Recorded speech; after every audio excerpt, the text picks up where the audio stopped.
కయ్యానికి కాలు దువ్వుతున్న పాక్ నియంత్రణ రేఖ వెంబడి రెండో రోజు కాల్పులు ధీటుగా ప్రతిస్పందించినటువంటి భారత్ సైన్యం. జమ్మూ కాశ్మీర్లో ఐదుగురు ఉగ్రవాదుల ఇండ్లను కూల్చివేత.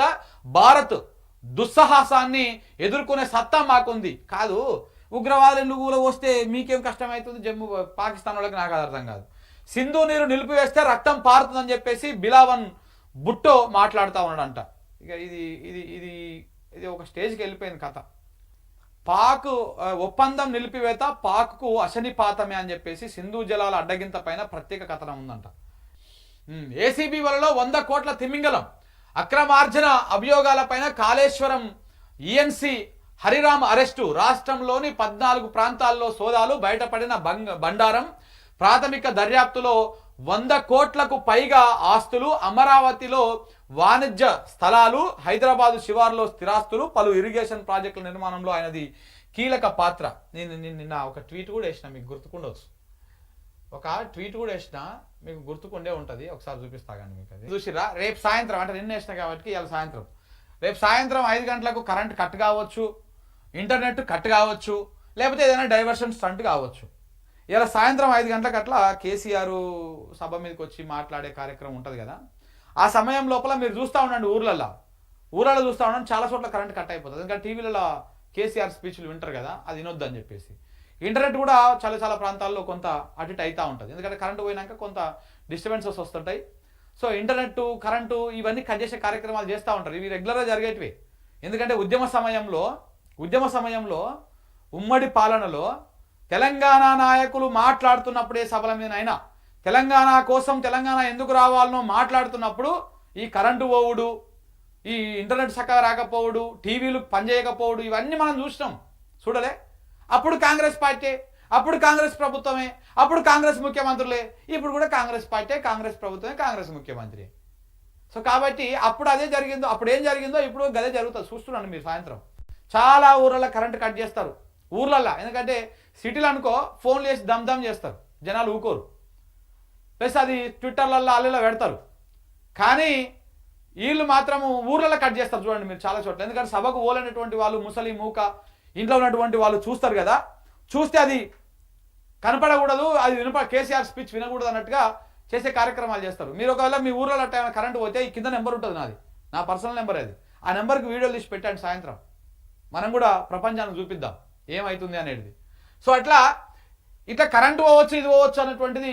ఎందుకంటే మనం ఉద్యమ సమయంలో చూసినాం కాబట్టి నాకు డౌట్ కొట్టింది, అందుకే పెట్టినా. లేకపోతే ఏదైనా డైవర్షన్ స్టంట్ జరగవచ్చు, చెప్పలేం. ఇప్పటికే కాళేశ్వరం మీద ఒక ఎన్డీఎస్ఏ రిపోర్ట్ వచ్చింది, దాని మీద పెద్ద చర్చ నడిచింది, అంతా హంగామా అయ్యింది. ఎన్డీఎస్ఏ ఇన్ని రోజులు నిద్రపోయింది, మంచిగా బజ్జున్నది పెరుగు బువ్వదిని. ఇవాళ లేచి రిపోర్ట్ తయారు చేసి పంపించింది. ఇవాళ మొత్తం ప్రధాన పత్రికలన్నీ అవి రాసేసినాయి, మీడియా కూడా దాని మీద చర్చ పెట్టింది. అది పెద్ద వర్కౌట్ కాలే, అది పెద్ద చర్చ కాలే.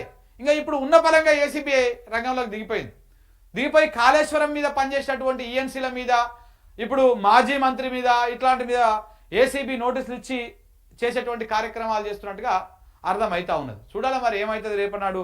ఇది చూడండి మీరు, ఇది చివరికి నిన్ననో మననో నేను చూసిన ఆంధ్రజ్యోతులు అనుకుంటా, నేను రాష్ట్రం అనుకుంటా, కాళేశ్వరం మీద ఏసీబీ దాడులు చేస్తుంది. కాళేశ్వరం మొత్తం వ్యవహారంలో అందులో హరీష్ రావుకు నోటీసులు ఇస్తుంది, కేసీఆర్ కూడా నోటీసులు ఇస్తుంది, వాళ్ళని విచారించేటువంటి అవకాశం ఉంది అని చెప్పేసి వార్తలు రాసినాయి. ఇవే పత్రికలు ఏవి, ఈ ఆంధ్రజ్యోతి, ఈ వెలుగు, ఈ పత్రికలు ఫోన్ ట్యాపింగ్ విషయంలో గిట్లనే రాసినాయి. విద్యుత్ కొనుగోలు అంశం మీద గిట్లనే రాసినాయి. రేపు వస్తాడు కేసీఆర్, ఎల్లుండి వస్తాడు కేసీఆర్, విచారణకు వస్తాడు, తీసుకొస్తారు, బోన నిలబెడతారని చెప్పేసి. ఇట్లా ప్రతి కార్ రేసు అంశంలో, ఫార్ములా ఈ రేసు అంశంలో ఇట్లనే రాసినాయి. సో ఇట్లా ప్రతి అంశం లోపల ఏంది, అది మన లగచర్ల ఇష్యూ ఉంది కదా, లగచర్ల విషయంలో కూడా కేసీఆర్ నోటీసులు ఇస్తారు. కేసీఆరే 2 కోట్ల సుఫారీ ఇచ్చి అందరిని ఎగదోషిండు అని చెప్పేసి ఒక ఆయన కొడంగల్కి వెళ్ళి బిగ్ టీవీ ఛానల్కి వచ్చి కూర్చొని మాట్లాడిపోయిండు, మీకు గుర్తుకుండే ఉంటుంది. అంటే ఇట్లాంటివన్నీ కూడా చేసిర్రు ప్రచారాలు. ఇలా ఆంధ్రజ్యోతి అనే పత్రిక, ఈనాడు, ఈ వెలుగు, ఇవన్నీ పత్రికలు కూడా ఇప్పుడు అట్లనే రాస్తా ఉన్నాయి వరుస పెట్టి. అంటే మళ్ళీ ఇది ఇంకొక స్టంట్ అనమాట, ఇది ఇంకొక స్టంట్ కాళేశ్వరం మీద. ఈ కాళేశ్వరాన్ని మొత్తానికి బొందబెట్టే కార్యక్రమాలు చేస్తున్నారు కదా, ఆ పనే చేస్తూ ఉన్నారు. కాళేశ్వరం అంటే కాళేశ్వరం మొత్తం కాదు, మొత్తం బంద్ పెట్టే సాహసం రేవంత్ రెడ్డి కాదు కదా, రేవంత్ రెడ్డి జేజమ్మ కూడా చేయలేదు. ఎందుకంటే కాళేశ్వరం అంటే 3 బరాజులే కాదు, ప్రాజెక్ట్ అంతా కూడా కాళేశ్వరమే. గా 3 జస్ట్ కొసలు అంతే. ఆ ఉన్న నీళ్ళని ఎత్తిపోసుకోవడానికి అవి ప్రారంభ అంటారు మొదటి ప్లేస్లు అవి. మేడిగడ్డ దగ్గర ప్రాణహిత నీళ్ళని ఎత్తిపోసుకోవడానికి, గోదావరి దగ్గర వచ్చినటువంటి మానేరు దిగువ మానేరు నుంచి వచ్చినటువంటి వాటర్ నిల్వ ఉన్నటువంటివి అన్నారం దగ్గర, ఆ పైన ఉన్నటువంటి ఆ పైంది. సో ఇట్లా ఇవన్నీ ఉన్న వాటర్ని ఎత్తిపోసుకోవడానికి కట్టినటువంటి బరాజులు అవి, బరాజులు కమ్ డ్యామ్.